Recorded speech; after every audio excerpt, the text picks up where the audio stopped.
हाँ, तेरे भलाई के कामों की फहरिस्त बताता हूँ। 1972 में 17 अगस्त को पेशावर के एक होटल में मैंने तुझे भिजवाया और फिर मैं ही तुझे बचा के वहां से ले आया। भाई साहब मेरी बात सुनिए। 16 जुलाई, डिफेंस का एक बंगला, रात का वक्त। भाईजान मेरी बात सुनिए। 1991, अगर मैं तुझे वहां से पिछली गली से ना निकालता तो 14 आदमियों के साथ तू भी पकड़ा गया होता। आप मेरी बात सुने भाई साहब। अबे भाई साहब पे उतर आ गया।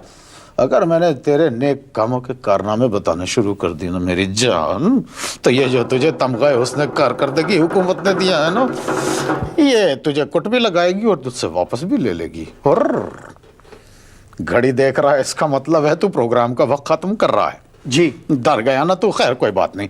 चलने से पहले मैं कौम के नाम एक पैगाम देना चाहता हूँ। एक बात बताएं, आप पाकिस्तान से बाहर क्यों नहीं जाते? बहुत प्यार करते हैं मुझसे, मुझे बाहर जाने ही नहीं देते। कहते हैं सर आप मत जाइए, मेरा नाम ECL पे डलवा दिया। बताओ, कहते हैं सर अगर आप यहां से चले गए तो हमारा तो पूरा सिस्टम कोलैप्स हो जाएगा, हमारा निजाम दरहम बरहम हो जाएगा। आप भारत क्यों नहीं जाते? भारत क्यों नहीं जाते आप? भारत क्यों नहीं जाता? इसलिए कि मुझे वहां की जबान नहीं आती। और मैं तुम्हें एक बात क्लियर कर दूं, हाँ, बाबरी मस्जिद मैंने नहीं तोड़ी। इंसान जो है कभी कभी शैतान यानी मेरी लिमिट भी क्रॉस कर जाता है, हालांकि उसको अपना अंजाम मालूम है कि जलाया जाएगा। आप ज्यादातर गलत काम करते हैं, फिर भी आपको डर नहीं लगता? लगता है। किससे? पंजाब की पुलिस से। क्यों? हाय हाय हाय हाय हाय, बताओ, आदम के आगे नहीं झुका और शाही मोहल्ले में इंस्पेक्टर चौधरी के आगे झुकना पड़ गया। क्यों? उसने मेरा हाथ मोड़ा इस स्टाइल से था कि उसके सामने उस पोजीशन में शैतान सिर्फ झुक सकता था।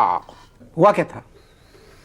एक पुरानी हुकूमत के निकाले हुए वजीर थे, मुझसे कहने लगे चलो गाना सुन के आते हैं। एक इंसान शैतान से कह रहा है चलो गाना सुन के आते।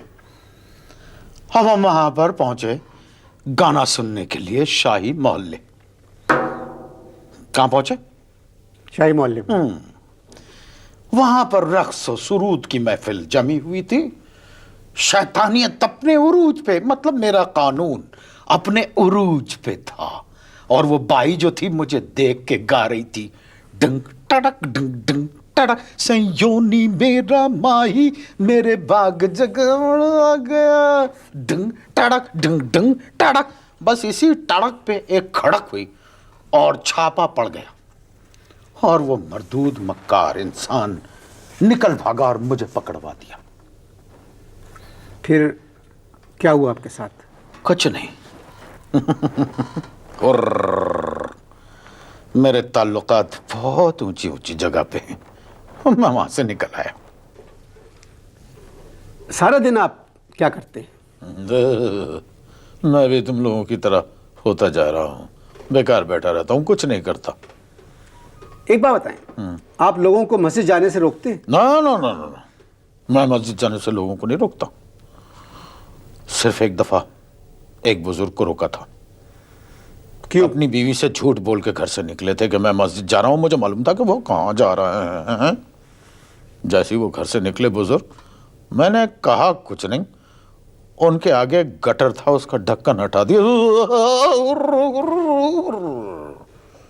जैसे गटर का ढक्कन हटाया वो बुजुर्ग पूरे गटर के अंदर चले गए। घर वापस गए तो बीवी ने देखा, कहने लगी कि मस्जिद के रास्ते में तो कोई गटर नहीं आता, गटर तो सिर्फ फरीदा के घर के सामने। ये कह के जूती निकाली और पहली जूती मारी कि तुम इंसान नहीं शैतान हो, ठक एक जूती। फिर कहा तुम पे शैतान सवार हो जाता है, ठक दूसरी जूती। बुजुर्ग कहने लगे ठहर जा नेक वक्त, थोड़ा मुझे नहा तो लेने दे, कपड़े ठीक कर लेने। बातें हो रही हैं, होती रहेंगी। मिलते हैं एक तौबा के बाद। जितने लोगों के बारे में आपने बताया है, मगर मैं आपको एक बात बताऊं कि हमारे यहाँ अच्छे लोग भी हैं। तुम्हारे यहाँ के जो बुरे लोग हैं ना, वो तुम्हारे अच्छों से भी बहुत बेहतर है। थोड़ी सी रिश्वत लेते हैं थोड़ी सी रिश्वत इसलिए कि उनका गुजारा नहीं होता, समझे? वो चोरी इसलिए करते हैं कि बच्चों को भूखा नहीं देख सकते बेचारे, और नशा इसलिए करते हैं कि घर के हालात को फेस नहीं करना चाहते। नशे की हालत में घर की सीढ़ियों के पास जाके गिर जाते हैं, वहां सो जाते हैं। अगर वहां जगह ना मिले तो किसी पार्क में जाके सो जाते हैं। ये सारे काम आप करवा रहे हैं? मुझे फख्र है कि ये काम मैं करवा रहा हूं, ये मैं नए काम कर रहा हूं। ये नए काम नहीं कर रहा है। अरे चलो चुप, किसी एक को नाम बताओ, किसी को बताओ कोई और नए काम करता है मेरे अलावा। बहुत लोग हैं। हाँ। भलाई काम मैं भी करता हूं। तो हाँ, तेरे भलाई के कामों की फहरिस्त बताता हूँ। 1972 में 17 अगस्त को पेशावर के एक होटल में मैंने तुझे भिजवाया और फिर मैं ही तुझे बचा के वहां से ले आया। अब भाई साहब मेरी बात सुनिए। 16 जुलाई, डिफेंस का एक बंगला, रात का वक्त, भाईजान मेरी बात सुनिए। 1991। अगर मैं तुझे वहां से पिछली गली से ना निकालता तो 14 आदमियों के साथ तू भी पकड़ा गया होता। आप मेरी बात सुने भाई साहब। अबे भाई साहब पे उतर आ गया। अगर मैंने तेरे नेक कामों के कारनामे बताने शुरू कर दिए ना मेरी जान, तो ये जो तुझे तमगा उसने कारकर्दगी हुकूमत ने दिया है ना, ये तुझे कुट भी लगाएगी और तुझसे वापस भी ले लेगी। और घड़ी देख रहा है, इसका मतलब है तू प्रोग्राम का वक्त खत्म कर रहा है। जी। डर गया ना तू? खैर कोई बात नहीं। चलने से पहले मैं कौम के नाम एक पैगाम देना चाहता हूं। वो पैगाम ये है कि वर्ल्ड कप ना ना ना ना ना ना, वर्ल्ड कप मैंने नहीं हराया, मैंने वर्ल्ड कप नहीं हराया। ये जो तुम्हारे 12 खिलाड़ी हैं, इनमें से 6 खिलाड़ी जो हैं, इनमें से जो 6 खिलाड़ी हैं वो मुझसे भी बड़े शैतान हैं।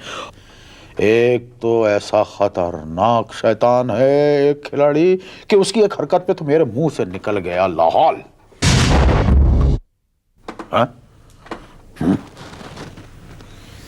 लाहौल पे तो मैं गायब होता हूं।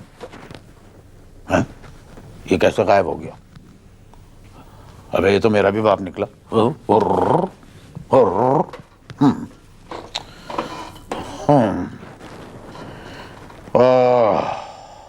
गायब हो गया। आपका मेजबान लूज स्टॉक करते करते गायब हो गया। हो सकता है आपका ये मेजबान अगले हफ्ते तक वापस आ जाए टूई करके। मैं अब जाना चाहता हूं। काफी देर से मैं हुर्र कर रहा था आप लोगों को, अब मुझे इस्लामाबाद में कुछ लोगों को फुर्र करना है। मुझे इजाजत दीजिए, मैं फुर्र